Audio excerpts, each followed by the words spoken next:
নমরুদ ইব্রাহিম আলাইহিস সালাতু ওয়াস সালাম মুখোমুখি হয়ে গেছে। মুখোমুখি হওয়ার পর আল্লাহ পাক রব্বুল আলামিন ঘটনাটা আমাদেরকে খুব সুন্দরভাবে জানিয়ে দেয়। আলাম তারা ইলাল্লাযী হাজ্জা ইব্রাহিমা ফি রাব্বিহি আন আতাহুল্লাহুল মুলক, সূরা বাকারা 258 নম্বর আয়াত। আল্লাহ বলেন, আলাম তারা ইলাল্লাযী হাজ্জা ইব্রাহিমা ফি রাব্বিহি আন আতাহুল্লাহুল মুলক। আপনি কি ওই ব্যক্তিকে দেখেন না যে ব্যক্তি ইব্রাহিম নবীর সাথে তার রবের ব্যাপারে ঝগড়া করেছে? যে রব তাকে রাজত্ব দিয়েছে, মানে নমরুদকে রাজত্ব দিয়েছে, ওই রব, যে রব নমরুদকে রাজত্ব দিয়েছে, ওই নমরুদ ইব্রাহিম নবীর সাথে ঝগড়া করেছে। আপনি কি তাকে দেখেন নাই? আল্লাহ জানায় দেয়, ইব্রাহিম নবীর সাথে নমরুদের ঝগড়া হয়। ইব্রাহিম নবী প্রমাণ পেশ করলেন, রব্বি আল্লাযী ইউহয়ী ওয়া ইউমীত, আমার রব মরণ দেয়, আমার রব জীবন দেয়। বলেন, আমাদের রব জীবন দেয়, আমাদের রব, আমাদের রব। ইব্রাহিম নবী বললেন, রব্বি আল্লাযী ইউহয়ী ওয়া ইউমীত, আমার রব জীবন দেয়, আমার রব মরণ দেয়। তো এই তাফসীরের কিতাবে আছে, বিভিন্ন কিতাবের মধ্যে আছে, নমরুদ কয় ক্বালা, নমরুদ কয় আনা উহয়ী ওয়া উমীত, আমিও জীবন দেই, আমিও মরণ দেই, অতএব আমিও খোদা। কথা বুঝছেন নি? ইব্রাহিম নবী কয় আমার রব জীবন দেয়, আমার রব মরণ দেয়। নমরুদ কয় আমিও জীবন দেই, আমিও মরণ দেই, অতএব আমি খোদা। দুইজনে আটক করছে। আটক করার পর একজনকে জেলখানায় ঢুকায়, আর একজনকে ছেড়ে দেয়। যাকে বাহিরে আনছে তাকে হত্যা করে। হত্যা করার পর ইব্রাহিম নবীর কয়, দেখো আমি মারলাম, সে মরণ দিস। আর যাকে জেলখানায় রাখছে, রাখার পর ছেড়ে দিছে, দেওয়ার পর কয়, দেখো আমি তার জীবন দিলাম। আটক করছে কয়জন? একজনে মারছে, আরেকজনে ছেড়ে দিছে। যাকে মারছে তার ব্যাপারে কয়, দেখো আমি মারলাম। যাকে ছেড়ে দিছে তার ব্যাপারে কয়, আমি জীবন দিলাম। এটারে জীবন দেওয়া, মরণ দেওয়া কয়। ইব্রাহিম নবী বললেন, ফাইন্নাল্লাহা ইয়াতি বিশ-শামসি মিনাল মাশরিক, তাহলে ঠিক আছে। ইব্রাহিম নবী চিন্তা করলেন, এটা তো আজাইরা যুক্তি দিবে, এর এমন একটা কথা বলা দরকার যে কথা বলার পর প্রশ্নের আর জবাব দিতে পারবে না। ইব্রাহিম নবী বললেন, ফাইন্নাল্লাহা ইয়াতি বিশ-শামসি মিনাল মাশরিক, আল্লাহ প্রতিদিন সূর্য পূর্ব দিক থেকে উঠায়। ফাতি বিহা মিনাল মাগরিব, তুমি আগামীকাল পশ্চিম দিক থেকে উঠাও। আল্লাহ সূর্য উঠায় কোন দিক থেকে?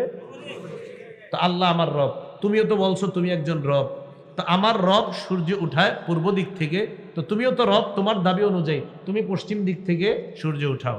নমরুদ চিন্তা করে গেছে যে এটা তো একটা কোনো মতে বুঝ দিয়ে দিছি, আগেরটা এটা কি বুঝ দিব। ফাবুহিতাল্লাযী কাফার, আল্লাহ বলেন যে কাফের, যে আমি রবকে অস্বীকার করেছে, নিজেকে রব দাবি করেছে, সে ধরাশয়ী হয়ে গেল, ইব্রাহিম নবীর সাথে পরাজয় বরণ করে। তাহলে আমাদের রব জীবন দেন, আমাদের রব মরণ দেন। এবার আপনারা বুঝে থাকলে বলেন, যারা আল্লাহ বিশ্বাসী তাদের মরণ দেন কে? যারা আল্লাহ বিশ্বাস করে না তাদেরও মরণ দেয় কে? এই জন্য আল্লাহ নবীজির মাধ্যমে বলায়, নবী আপনি বলেন, ওয়ালাকিন আবুদুল্লাহাল্লাযী ইয়াতাওয়াফাকুম, আমি ইবাদত করি ওই আল্লাহর, যে আল্লাহ তোমাদেরকে মরণ দেন। পরে একটা আজীব কথা আসছে, মন দিয়ে শুনেন। ওয়া উমিরতু আন আকুনা মিনাল মুমিনিন, আমাকে আদেশ করা হয়েছে আমি যেন মুমিনদের অন্তর্ভুক্ত হই। এটা সূরা ইউনূসের 104 নম্বর আয়াত। একটু মনোযোগ সহ এবং কোরআনের এই আয়াতটা যদি আপনারা দেখেন, দেখবেন মুমিনিনের নিচে সুন্দর করে মুশরিকিন লেখা আছে। মুমিনিনের একদম নিচে, একটু সাথে সাথে নিচে হাফিজি কোরআন শরীফে দেখবেন মুশরিকিন আছে। মুমিনিন হলো সূরা ইউনূসের 104 নম্বর আয়াত।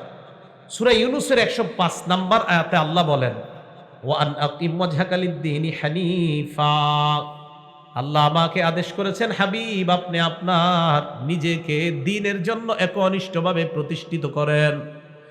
ওয়ালা তাকুনান্না মিনাল মুশরিকিন, আমাকে আদেশ করেছে আপনি মুশরিকদের অন্তর্ভুক্ত হবেন না।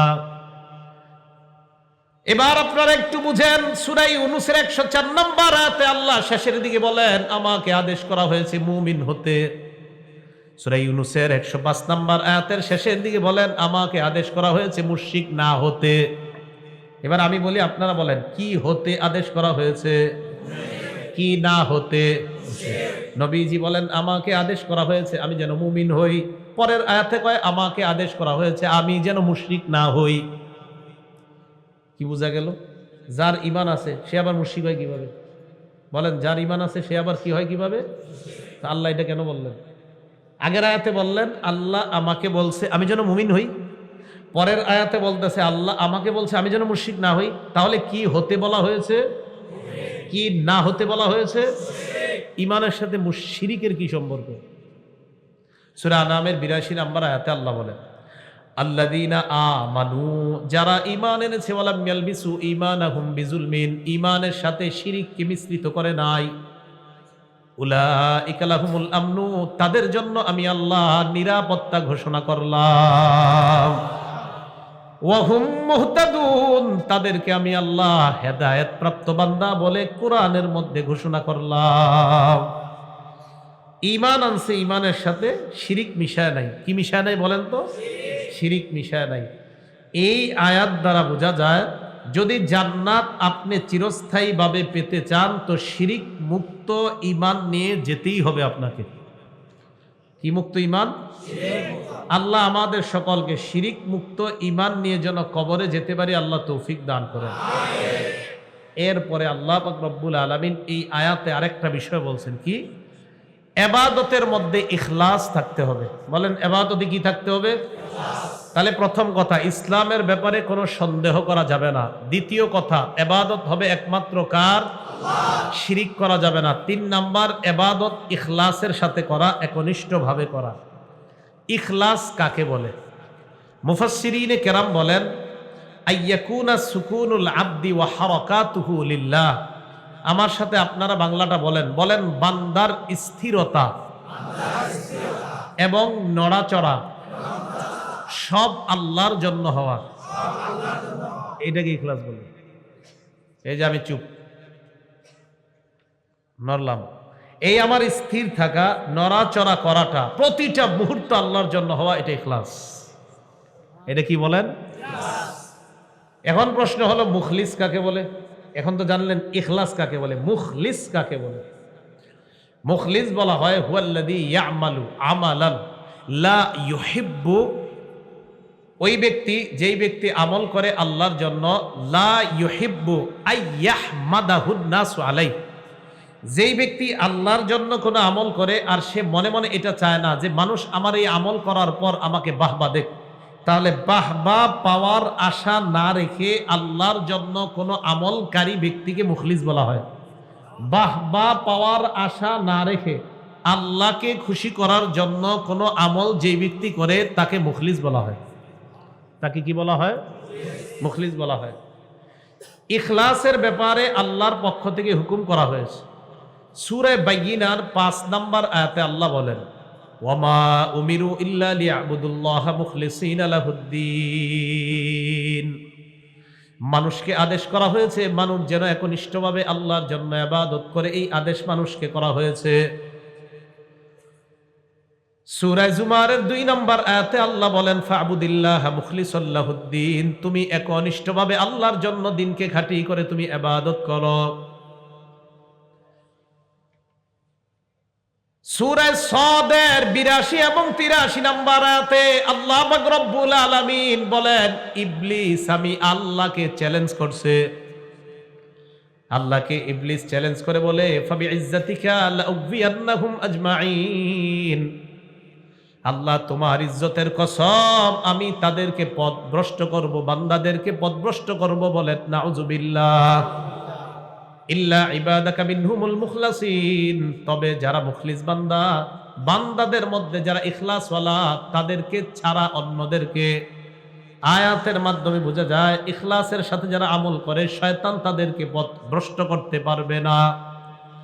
তাহলে এই আয়াতটা থেকে আমরা ৩টা জিনিস শিখলাম। ১ নাম্বার, ইসলামের ব্যাপারে সন্দেহ করা যাবে না। ২ নাম্বার, শিরিক মুক্ত ইবাদত। ৩ নাম্বার, ইখলাস যুক্ত ইবাদত। এবার আপনারা বলেন প্রথম কথা কি? ইসলামের ব্যাপারে ২ নাম্বার, ৩ নাম্বার ইখলাস যুক্ত ইবাদত। এখন আসেন, তাহলে এইগুলা করলে আমরা একজন খাঁটি মুসলমান হওয়ার দাবি করতে পারি। আল্লাহ আমাদের সকলকে পরিপূর্ণ মুসলিম হওয়ার তৌফিক দান করেন। তাহলে এখন আমরা সবাই যে হাত তুলে দেখাই যে আমরা হুজুর ইনশাল্লাহ আশাবাদী, আমরা মুসলমান। কারা কারা মুসলমান? এখন আপনাদেরকে আমি 6টা কথা বলবো। কয়টা? এই 6টা কথা বলার পর 6টা দায়িত্ব আপনারা আদায় করতে হবে যদি দাবি করেন যে মুসলমান। আপনারা মুসলমান? আমরা সবাই মুসলমান।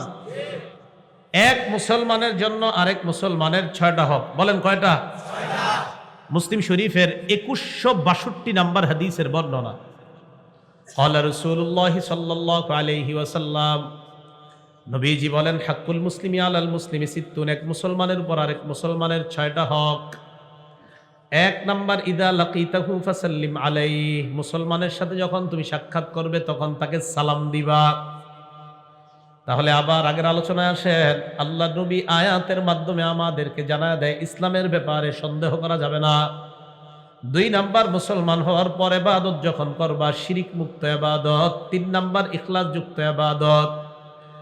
আয়াতের আলোকে আমরা দাবি করলাম আমরা মুসলমান। নবী হাদিসের মধ্যে কয় তুমি যদি মুসলমান হও তাহলে মনে রাখবা এক মুসলমানের জন্য আরেক মুসলমানের 6টা হক। 1 নাম্বার, যখন দেখা হবে তাকে সালাম দিবা। 2 নাম্বার, ইদা দাআকা ফাজিবহু, মুসলমান যখন তোমাকে দাওয়াত দেয় তার দাওয়াত গ্রহণ করবা। কি গ্রহণ করবা? এখন কথা হলো আপনি যে দাওয়াত গ্রহণ করবেন তার এই দাওয়াতটা যদি কোনো হারাম জিনিসের দাওয়াত হয় তাহলে দাওয়াত গ্রহণ করার ক্ষেত্রে সতর্কতা অবলম্বন করা। হালাল যদি কোনো বৈধ জিনিসের দাওয়াত হয় তাহলে দাওয়াত গ্রহণ করা। আর যদি মনে করেন সেই দাওয়াতে গেলে নাচ গান আর গুনাহ আর ঈমান হরণের সম্ভাবনা আছে, সেই দাওয়াতে না যাওয়া। 3 নাম্বার, ওয়া ইদাস্তানসাহাকা ফানসাহলা, মুসলমান তোমার কাছে কল্যাণ কামনা করলে তার কল্যাণকামী হওয়া। 4 নাম্বার, ওয়া ইদা আতাসা ফাহামিদাল্লাহ, কোন মুসলমান হাঁচি দেওয়ার পর যদি আলহামদুলিল্লাহ বলে ফাশাম্মিতহু, তুমি তাকে ইয়ারহামুকাল্লাহ বলে দোয়া করা। 5 নাম্বার, ওয়া ইদা মারিদা ফাউদহু, কোন মুসলমান যখন অসুস্থ হয় তাকে তুমি দেখতে যাও। 6 নাম্বার, ওয়া ইদা মাতা ফাত্তাবিহু, মুসলমান যখন মারা যায় তার জানাজায় তুমি উপস্থিত হয়ে যাও। তাহলে মুসলমানের জন্য মুসলমানের কয়টা হক? 1 নাম্বার, সাক্ষাতে কি দেওয়া? সহিহ বুখারীর বর্ণনা 6227 নম্বর হাদিস। عن أبي هريرة رضي الله تعالى عنه قال قال رسول الله صلى الله عليه وسلم, আবু হুরায়রা রাদিয়াল্লাহু তাআলা আনহুর বর্ণনা, আল্লাহর নবী বলেন, লাম্মা খালাকাল্লাহু আদম নবীকে যখন আল্লাহ বানাইলেন, আলা সূরাতিহি, তার আপন অবস্থায়, আপন আকৃতি, আপন দেহ, যথাযোগ্য আকৃতি দিয়ে। ওয়াতুলুহু 60 জিরাআ, তুলুহু 60 জিরাআ, আদম নবীর উচ্চতা হলো 60 হাত লম্বা। কয় হাত? তো আদম নবীরে বানাইলেন, বানানোর পর আল্লাহ বললেন, ইযহাব ফাসাল্লিম আলা উলাইকান নাফারি মিনাল মালাইকাতি জুলুস, আদম তুমি তাদের কাছে যাও, যাওয়ার পর তাদেরকে সালাম দিবা। ফাস্তামি' মা ইউহাইয়ুনাকা, সালাম দেওয়ার পর কান পেতে শুনবা তোমার সালামের জবাব ফেরেশতারা কি দেয়। আদম নবী ফেরেশতাদের কাছে যায়, যাওয়ার পর কয় আসসালামু আলাইকুম। কি কয়? ফাকালু আসসালামু আলাইকা ওয়া রাহমাতুল্লাহ, আদম নবী দোয়া করলেন আপনাদের উপর শান্তি বর্ষিত হোক। ফেরেশতারা জবাব দিলেন, আদম তোমার উপর শান্তি এবং রহমত বর্ষিত হোক। কি বুঝলেন এই জায়গায়? আদম নবী কর্তৃক দোয়া করছে তোমাদের উপর, আর ফেরেশতারা কর্তৃক দোয়া করছে রহমত। এই হাদিস দ্বারা বোঝা যায় যিনি সালাম দিবেন আর যিনি জবাব দিবেন, সালাম দাতার চেয়ে জবাব দাতার জবাবটা একটু উত্তম পদ্ধতিতে হওয়া, উত্তম পদ্ধতিতে হওয়া। এই হাদিসে নবীজি সাল্লাল্লাহু আলাইহি সাল্লাম আমাদেরকে জানায় যে আল্লাহ আদম নবীকে বলছেন, ফাইন্নাহা তাহিয়াতুকা ওয়া তাহিয়াতু যুররিয়াতিকা, আপনি ফেরেশতাদেরকে সালাম দেওয়ার পর তারা যেই জবাবটা দিবে এটাই আপনার আর আপনার বংশধর সন্তানদের সাক্ষাতে পরস্পরের অভিবাদন হবে এই সালাম। একটা কিতাব আছে নাম সহিহুত তারগীব, এই কিতাবের 2720 নম্বর হাদিসের বর্ণনা। হাদিসটা মন দিয়ে শুনেন। عن حذيفة رضي الله تعالى عنه قال قال رسول الله صلى الله عليه وسلم, হুযায়ফা রাদিয়াল্লাহু তাআলা আনহুর বর্ণনা, আল্লাহ নবী বলেন, ইন্নাল মুমিনা ইযা লাকিয়াল মুমিনা, মুসলমান মুসলমানের সাথে যখন সাক্ষাৎ হয়, মুমিন মুমিনের সাথে যখন সাক্ষাৎ করে, ফাসাল্লামা আলাই, যখন সালাম দেয়, ওয়া আখাযা বিয়াদিহি, হাত ধরে, ফাসাফাহা, মুসাফা করে। কি করে? করেন তো, কে করছেন? নবীজি বলেন, তানাসারাত খাতায়াহুমা কামা ইয়াতানাসারু ওয়ারাকুশ শাজার, গাছের পাতা যেমন ঝরে পড়ে যায়, দুই ইমানদারের গুনাহগুলা গাছের পাতার মতো ঝরে পড়ে যায়। তাহলে মুমিন আরেক মুমিনের সাথে সাক্ষাতের পর যখন সালাম দেয়, যখন হাত ধরে, মুসাফা করে, তাদের দুইজনের গুনাহগুলা গাছের পাতার মতো ঝরে পড়ে যায়। তাহলে মুসলমান মুসলমানের এই হকটা আদায় করবো তো ইনশাআল্লাহ। বুখারীর 12 নম্বর হাদিস, আন্না রাজুলান সালান নবিয়্য সাল্লাল্লাহু আলাইহি ওয়াসাল্লাম আইয়ুল ইসলামি খায়রুন ইয়া রাসূলুল্লাহ। এক ব্যক্তি রাসূল সাল্লাল্লাহু আলাইহি সাল্লামকে প্রশ্ন করলেন, হে আল্লাহর রাসূল, ইসলামের কোন রীতিনীতিটা উত্তম, কোন শিষ্টাচার সবচেয়ে উত্তম? নবীজি বললেন, তুতইমুত তাআম ওয়া তাকরাউস সালাম আলা মান আরাফতা ওয়া মান লাম তারিফ। অন্যকে খাবার খাওয়ানো, তুমি যাকে চিনো আর যাকে চিনো না তাকে সালাম দেওয়া, এই দুইটা বৈশিষ্ট্য ইসলামের শ্রেষ্ঠ রীতিনীতির অন্তর্ভুক্ত। তিরমিজি শরীফের 2485 নম্বর হাদিসের বর্ণনা। এই হাদিসটা মন দিয়ে শুনেন। নবীজি সুদূর মক্কা থেকে হিজরত করে মদিনা আসলেন। আব্দুল্লাহ ইবনে সালাম রাদিয়াল্লাহু তাআলা আনহুর বর্ণনা, তিনি তখনও মুসলমান হননি। আব্দুল্লাহ ইবনে সালাম বলেন, লাম্মা কদিমা রাসূলুল্লাহ সাল্লাল্লাহু আলাইহি ওয়াসাল্লাম আল মদিনা, নবীজি যখন মদিনায় আগমন করলেন, করার পর ইনজাফালান নাসু ইলাই, মানুষ দলে দলে আল্লাহ রাসূলকে দেখার জন্য রওনা করছে।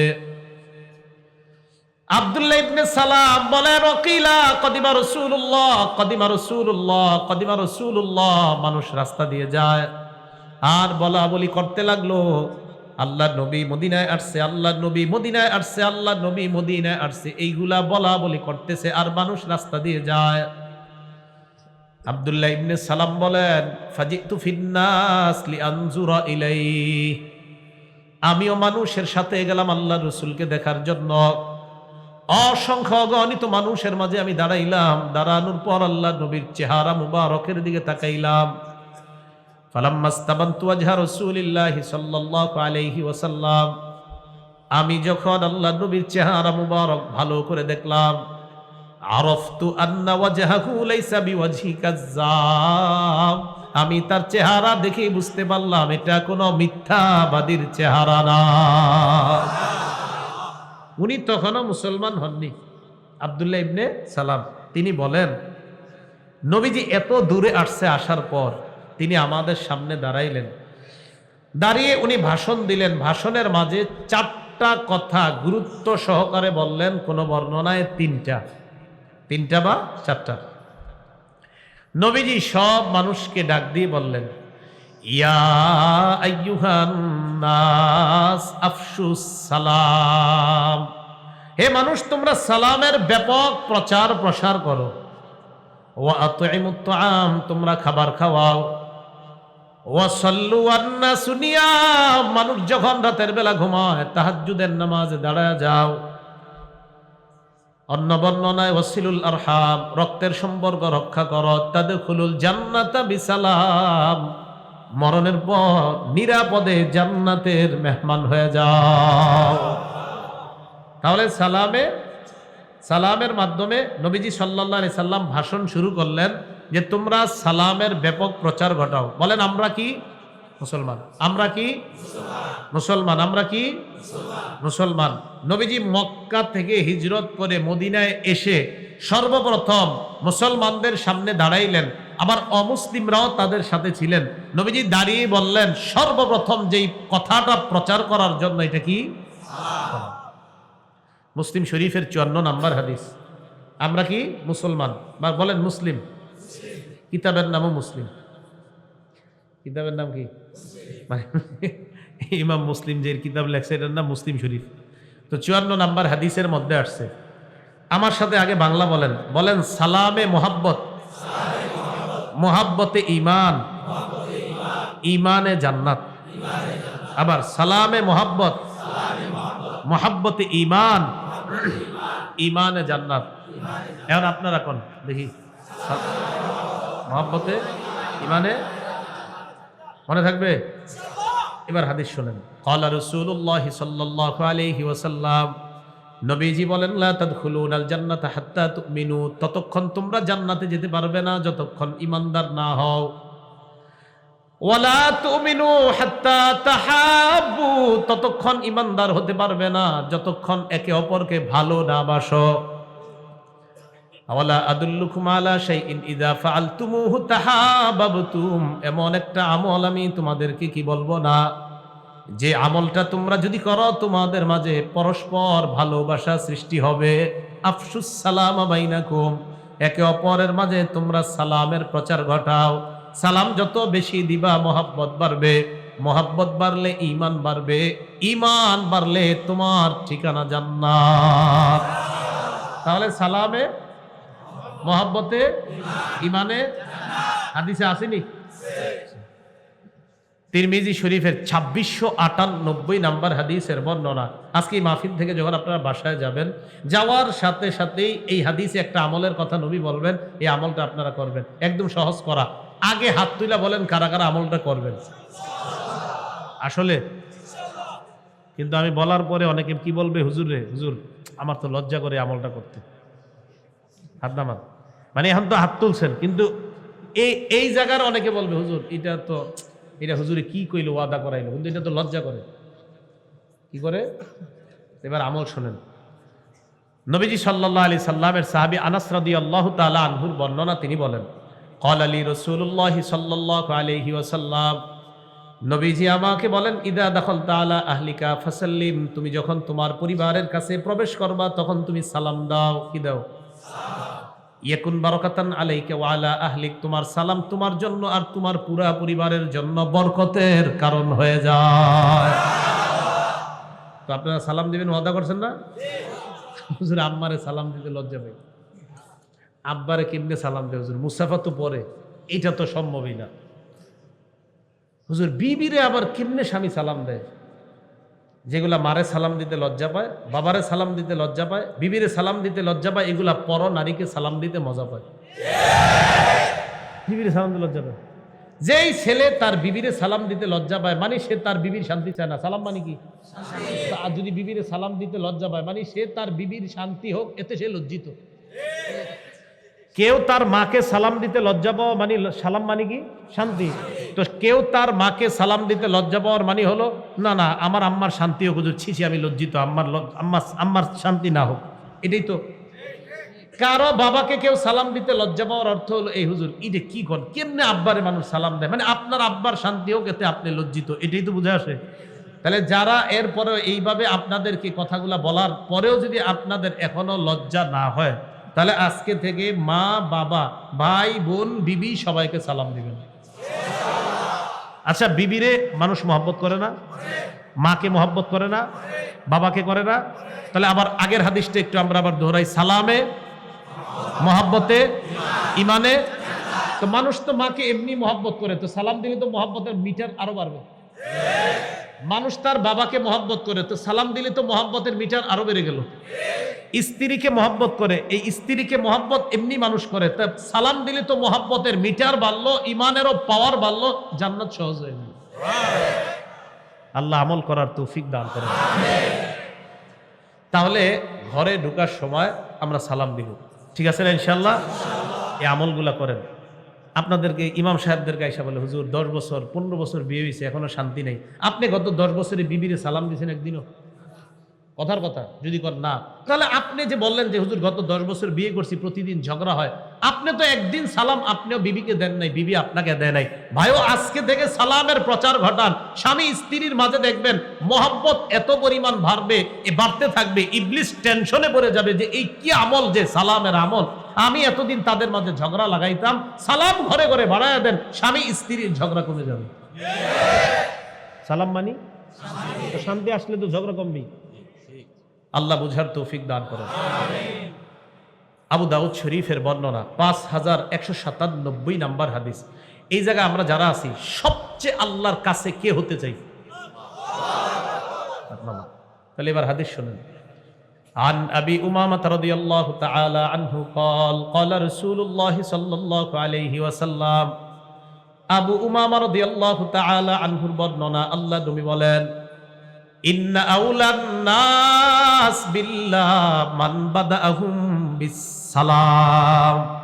মানুষের মাঝে ওই মানুষটা আল্লাহর সবচেয়ে নিকটবর্তী হয়ে যায় যে মানুষটা আগে আগে সালাম দেয়। আবু দাউদ শরীফ 5155। عن عمران بن حسين رضي الله تعالى عنه قال جاء رجل إلى رسول الله صلى الله عليه وسلم। এক ব্যক্তি আল্লাহর রাসূলের কাছে আসলেন, আসার পর বললেন আসসালামু আলাইকুম। কি বললেন? ফারাদ্দা আলাইহিস সালাম সুম্মা জালাসা। নবীজি সালামের জবাব দিলেন, তিনি বসে গেলেন। কে? যিনি সালাম দিয়েছেন। তো নবীজি বললেন আশারুন, 10 নেকি। কি বললেন? 10 নেকি। সুম্মা জাআ আখার ফাকালা আসসালামু আলাইকুম ওয়া রাহমাতুল্লাহ। আলেমরা ছাড়া অন্যরা বলেন তো দ্বিতীয় সালাম আর আগের সালামের কি পার্থক্য? রাহমাতুল্লাহ। নবীজি তার সালামের জবাব দিলেন, সুম্মা জালাসা, লোকটা বসে গেলেন। আল্লাহ নবী বললেন 20। কত বললেন? 20। আসসালামু আলাইকুম কত? 10। আসসালামু আলাইকুম ওয়া রাহমাতুল্লাহ। 20। সুম্মা জাআ আখার, আরেকজন আসছে, আসার পর বললেন আসসালামু আলাইকুম ওয়া রাহমাতুল্লাহি ওয়া বারাকাতুহু। নবীজি তার সালামের জবাব নিলেন। জবাব নেওয়ার পর লোকটা বসে যায়। নবী বললেন সালাসুনা, 30। বলেন আসসালামু আলাইকুম কত? 10। রাহমাতুল্লাহ ওয়া বারাকাতুহু। আবু দাউদের 5196 নাম্বার হাদিসের বর্ণনা। এক ব্যক্তি আসছে, আসার পর নবীজি বললেন আসসালামু আলাইকুম ওয়া রাহমাতুল্লাহি ওয়া বারাকাতুহু ওয়া মাগফিরাতুহু। কি বললেন? নবীজি বললেন 40। কত বললেন? 40। তাহলে এই যে নেকিগুলা, আসসালামু আলাইকুম এটাতে 10, আসসালামু আলাইকুম ওয়া রাহমাতুল্লাহ 20, ওয়া বারাকাতুহু 30, আর মাগফিরাতু যদি বলেন শিথিল বর্ণনায় 40। আমাকে কি সওয়াব কম লাগবে না বেশি? তো পুরাটাই দিয়ে। এরপর যদি বলেন হুজুর আমার সময় কম, আমি এত পুরাটা পারবো না, ভাই আপনি আসসালামু আলাইকুমই কইেন। যেহেতু আপনার সময় কম, তো আসসালামু আলাইকুমের মধ্যে আপনি থাকেন, এরপরেও সালাম দিয়েন। সহিহ বুখারীর বর্ণনা 3820 নম্বর হাদিস। এই হাদিসটা মনোযোগ দিয়ে শোনেন। নবীজি সাল্লাল্লাহু আলাইহি সাল্লামের কাছে জিবরিল আমিন আসছে, কথা কইতেছে নবীজির সাথে। সুবহানাল্লাহ। ইতিমধ্যে একজন মহিয়সী নারী আসতেছে নবীজির কাছে। সুবহানাল্লাহ। কি নারী? বলেন আমার সাথে, আম্মা জান খাদিজা রাদিয়াল্লাহু তাআলা আনহা। কি আসতেছেন নবীজির কাছে? আম্মা জান খাদিজা। তো জিবরিল আমিন নবীজিকে কয় হুজুর। নবীজি কয় কি হইছে? কয় হাযিহি খাদিজা আতাতকা। হুজুর আপনার বিবি খাদিজা আপনার কাছে আসতেছে। জিবরিল আমিন নবীজিরে বললেন মাআহা ইনা। আম্মা জান খাদিজার হাতে একটা পাত্র, ফিহি ইদামুন আও তাআমুন আও শারাব, পাত্রের মধ্যে তরকারি, খাদ্য অথবা পানীয় এই জাতীয় কিছু আছে। এই পাত্র নিয়ে নবীজির কাছে আসছে। জিবরিল আমিন বললেন ইয়া রাসূলুল্লাহ, আমি এখন যাই। নবীজিকে বললেন হাবিব খাদিজাতুল কুবরা যখন আপনার কাছে আসবে, ফাইদা হিয়া আতাতকা ফাকরা আলাইহা সালাম মির রাব্বিহা ওয়া মিন্নি। হুজুর খাদিজা আপনার কাছে আসলে বলবেন খাদিজাকে তার রব আর আমি জিবরিল আমিনের পক্ষ থেকে সালাম।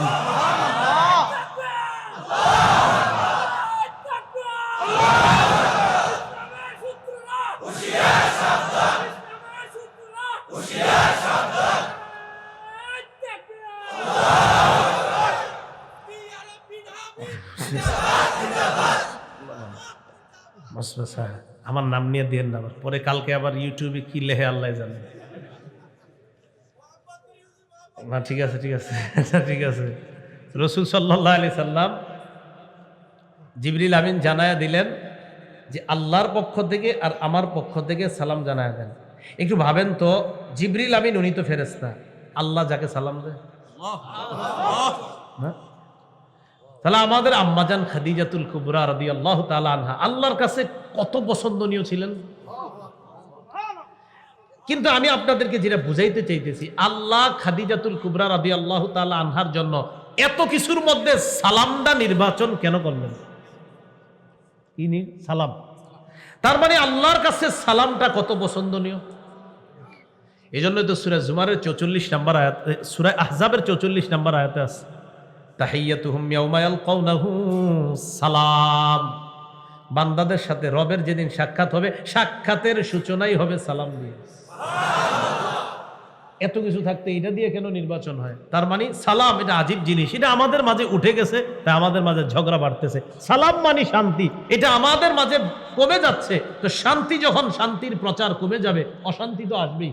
এই জন্য শান্তির প্রচার যখন বেড়ে যাবে, অশান্তি দূর হয়ে যাবে, শান্তির ব্যাপক প্রচার হওয়া যায়। মুসলমানের কয় হক?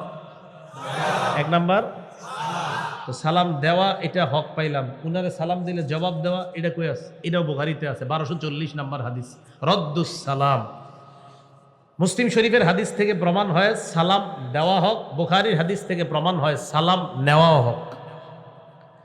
2 নাম্বার, কেউ দাওয়াত দিলে দাওয়াত গ্রহণ করা। 3 নাম্বার, মুসলমানের কল্যাণকামী হওয়া। আমার সাথে একটা বাংলা বলেন, বলেন আমরা সারা পৃথিবীর সকল মুসলমানের কল্যাণকামী। মনে থাকবে তো? আসলে কল্যাণকামী তো, যদি কল্যাণকামী হয়ে থাকেন তাহলে আপনি জোহরের নামাজের সময় আরো 3-4টা ছেলে এক জায়গায় দাঁড়ায় আছে, কেন তাদেরকে বলেন না চলো নামাজে যাই? আপনারা কল্যাণকামী? আপনি একা একা চাদরটা গায়ে দিয়ে নামাজে যাচ্ছেন, ওদেরকে একবার বলছিলেন তাই চলো নামাজে যাই? আপনারা কল্যাণকামী? এই আপনারা কল্যাণকামী? যদি কল্যাণকামী হন তাদেরকে বলতে হবে চলো নামাজে। সহিহ বুখারীর 57 নম্বর হাদিস, জারীর ইবনে আব্দুল্লাহ রাদিয়াল্লাহু তাআলা আনহু বলেন, বায়াতু রাসূলুল্লাহ সাল্লাল্লাহু আলাইহি সাল্লাম আলা ইকামিস সালাহ ওয়া ইতাইজ যাকাত ওয়া নুসহি লিকুল্লি মুসলিমিন। আমি নবীজির কাছে বায়াত হলাম এই মর্মে, আমি নামাজ প্রতিষ্ঠিত করব, আমি যাকাত দিব, আমি সারা পৃথিবীর সব মুসলমানের কল্যাণকামী হব। তাহলে গার্মেন্টস শ্রমিকরা মাশাআল্লাহ মাহফিলের আয়োজন করছেন। এক শ্রমিক নামাজে যাচ্ছেন, আরেক শ্রমিক দেখতেছেন যে উনি একটু উল্টাপাল্টা কোনো কাজে আছে, তাহলে আপনি যদি তার কল্যাণকামী হন, আস্তে বুঝিয়ে শুনিয়ে এটা চলো নামাজে যাই চলো, আপনি তার কল্যাণকামী। শ্রমিকদের মাঝে সালামের ব্যাপক প্রচার প্রসার, এটা আজকে থেকেই শুরু হওয়া উচিত। সব শ্রমিকরা একজন আরেকজনকে প্রচুর পরিমাণ সালাম দিবেন, কারণ আপনি আরেক শ্রমিকের কল্যাণকামী, তাই তো আপনি তার শান্তি চান সর্বদা। 4 নাম্বার, ওয়াইদা আতাসা, কোনো মুসলমান হাঁচি দিলে ফাহামিদ আল্লাহ, তিনি যদি আলহামদুলিল্লাহ বলে, আপনি বলবেন ইয়ারহামুকাল্লাহ। এখন আপনি যিনি হাঁচি দিবেন, আপনার 3 কাজ। বলেন হাঁচি দাতার কয় কাজ? 3 কাজ। আবু দাউদ শরীফের 5029 নম্বর হাদিসের বর্ণনা, আন আবি হুরায়রা রাদিয়াল্লাহু তাআলা আনহু قال কানা রাসূলুল্লাহ সাল্লাল্লাহু আলাইহি ওয়াসাল্লাম ইযা আতাসা ওয়াদা'a ইয়াদাহু আও সাওবাহু আলা ফি। নবী যখন হাঁচি দিতেন, তার হাত মুবারক অথবা কাপড় মুখের উপর রাখতেন। তাহলে হাঁচি দিলে 1 নাম্বার হাত অথবা কাপড় মুখে রাখা, 2 নাম্বার ওয়াখাফাদা, আওয়াজ হালকা করা। আমার নবীর সুন্নতের কি আজীব বৈশিষ্ট্য দেখেন, আপনি হাত বা কাপড় মুখে দিলে আওয়াজ অটোমেটিক হালকা হয়ে যায়। তাহলে হাঁচি আসলে প্রথম কাজ হাত অথবা কাপড় মুখে দেওয়া, দ্বিতীয় কাজ কি করা বলেন তো? আওয়াজ হালকা করা। 3, আপনি আলহামদুলিল্লাহ পড়া। কি পড়া? আর পাশে যিনি শুনবে তিনি বলবে ইয়ারহামু আল্লাহ।